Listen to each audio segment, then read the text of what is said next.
సదాశివపేట మండల వెల్టూరు గ్రామంలో కీర్తిశేషులు పబ్బతి లక్ష్మమ్మ బుచ్చిరెడ్డిల జ్ఞాపకార్థం గ్రామ సర్పంచ్ లక్ష్మారెడ్డి ఆధ్వర్యంలో గత 3 రోజులుగా జరుగుతున్న క్రికెట్ పోటీలో గెలుపొందిన వారికి బహుమతులు అందజేసిన ఎంపీపీ తొంట యాదమ్మ కృష్ణ మరియు గ్రామ సర్పంచ్ లక్ష్మారెడ్డి. ఈ సందర్భంగా గ్రామ సర్పంచ్ లక్ష్మారెడ్డి మాట్లాడుతూ క్రీడలు మానసిక శారీరక ఎదుగుదలకు దోహదం చేస్తాయని అన్నారు. యువత క్రీడల్లో రాణించాలని ఆకాంక్షించారు. ప్రతి సంవత్సరం టోర్నమెంట్ నిర్వహిస్తామని తెలిపారు. విన్నర్ 50,000, రన్నర్ 20,000 ఇవ్వడం జరిగింది. ఈ కార్యక్రమంలో గ్రామ సర్పంచ్ లక్ష్మారెడ్డి, మాజీ market committee chairman Gadila Sudheer Reddy, మండల అధ్యక్షుడు పెద్దగొల్ల ఆంజనేయులు, ముబారక్పూర్ సర్పంచ్ దాసు, కొలుకూరు మాజీ సర్పంచ్ యువకులు, గ్రామస్తులు పాల్గొన్నారు.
అంటే వాళ్ళు ఫిగర్ చెప్పడం జరిగింది.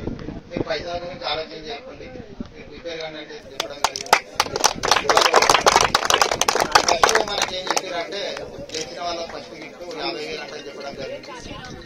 తర్వాత సెకండ్ రన్నర్ 10,000 అని చెప్పంటే జాబ్ ఎక్కువ అనిపించి నాకు జర బాగా అనిపించేది అంటే 10,000 కాకుండా వాళ్ళకి 20,000 రూపాయలు. అంటే క్రికెట్ మ్యాచ్ అనేది మన గ్రామంలో ఫస్ట్ టర్మ్ పెట్టుకోవడం. ఇది మన 5 టీంలు ఆడినాయి. ఓడినోళ్ళకు ఫస్ట్ సెకండ్ ప్రైజ్ ఉంటుంది. కానీ అంటే వేరే రకంగా అర్థం చేసుకోకండి. 5 టీంల గిట ఫస్ట్ గెలిచిన వాళ్ళకు 50,000, సెకండ్ వాళ్ళకు 20,000, ఇంకా ముగ్గురి గిట 10,000 రూపాయలు.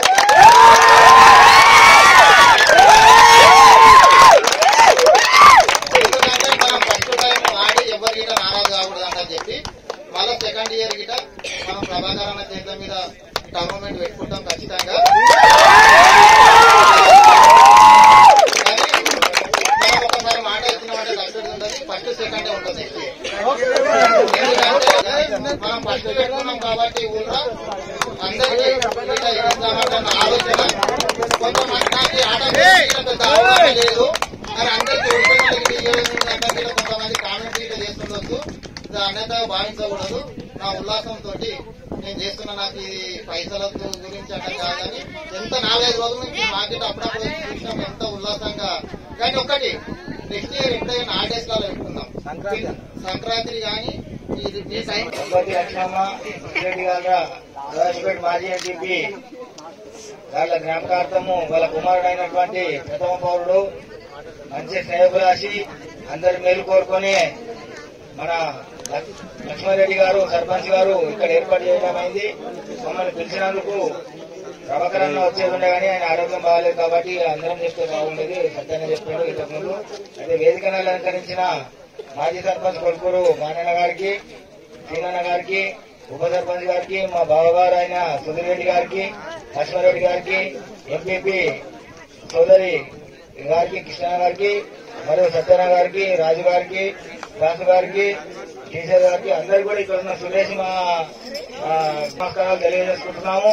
ఇటువంటి కార్యక్రమంలో మమ్మల్ని పిలిచినందుకు కూడా మేము ఎంతో ఆనందపడుతున్నాం. కానీ మా సార్ లేనందుకు ఇంకో కొంత బాధపడుతున్నాము. ఇటువంటి కార్యక్రమాలు ఎల్లప్పుడూ నిర్వహించుకుంటూ గెలిచిన వాళ్ళు కానీ ఓడిన వాళ్ళు కానీ ఎటువంటి అన్నతగా భావించకుండా ఇంకా ముందుకు సాగి ఇటువంటి కార్యక్రమాలు ఎన్నో కూడా మీరు చేసుకోవాలని కోరుకుంటూ ఈ అవకాశం పిల్లలు మా కోరిక మేరకు ఆయనకు అడిగారు కాబట్టి ఆయన ఉద్దేశంతో వాళ్ళ ఇంకోటి సారీ లక్ష్మమ్మ, బుచ్చిరెడ్డి, రామరెడ్డి జ్ఞాపకార్థంగా ఈరోజు ఇటువంటి ప్రోగ్రాం చేసినందుకు సంతోషంగా మన గ్రామ ప్రజలు ఇంకా సంతోషించాలి. రాజకీయం వేరు, ఇది వేరు. రాజకీయంగా ఎప్పుడు ఆలోచన చేయడం మేలు చేసినాం. రాజకీయం వచ్చినప్పుడు రాజకీయం వాడుకున్నదే తప్ప రాజకీయంగా ఇప్పుడు ఈ గవర్నమెంట్ కు సంబంధించి ఎవరు ఆలోచన చేయదు. మన ఊరు, మన గ్రామం. నేనేమనుకుంటా అంటే నేను ఒక్కడే చెప్తా, ఈ రోజు నాకు ఈ అవకాశం ఇచ్చిన మీ అందరికీ నేనేం కోరుకుంటా, ఊరు బాగా కోరుకుంటా. నేను ఒక్కడే కోరుకుంటా, నా ఊర్లో నాకేం కాంపిటీషన్ కాదు. ఏదున్నా మనకి ఎవరు మంచిగా చేస్తే మనతోటే మనం మంచిగా. నేను చెడ్డగా చేసినప్పుడు నేను చెడ్డోనే. వేదిక పైన అందరికీ నమస్కారం. ఎందుకంటే ఈ రోజు లక్ష్మారెడ్డి పటేల్ వాళ్ళ అమ్మ జ్ఞాపకార్థంగా ఈ టోర్నమెంట్ మనకు కావాలని పిల్లలు అడిగారంట. అంటే అమ్మ జ్ఞాపకార్థంగా పెట్టిద్దామని మంచి ఆలోచన ఇది. మన మంచి ఆలోచన కూడా ఇప్పుడు మన పిల్లలు ఏంటంటే కష్టపడి ఇప్పుడు భోజనం టైంలో కొందరు పెడదామని అన్నారు. పొద్దులో ఇప్పుడు పెడితే అన్నం తింటే వాళ్ళు గెలవలేకపోతారన్న ఆలోచన కూడా ఉంది ఒకటి. అదే పట్టుదలతో గెలిచారేమో అని మా ఉద్దేశము. అదే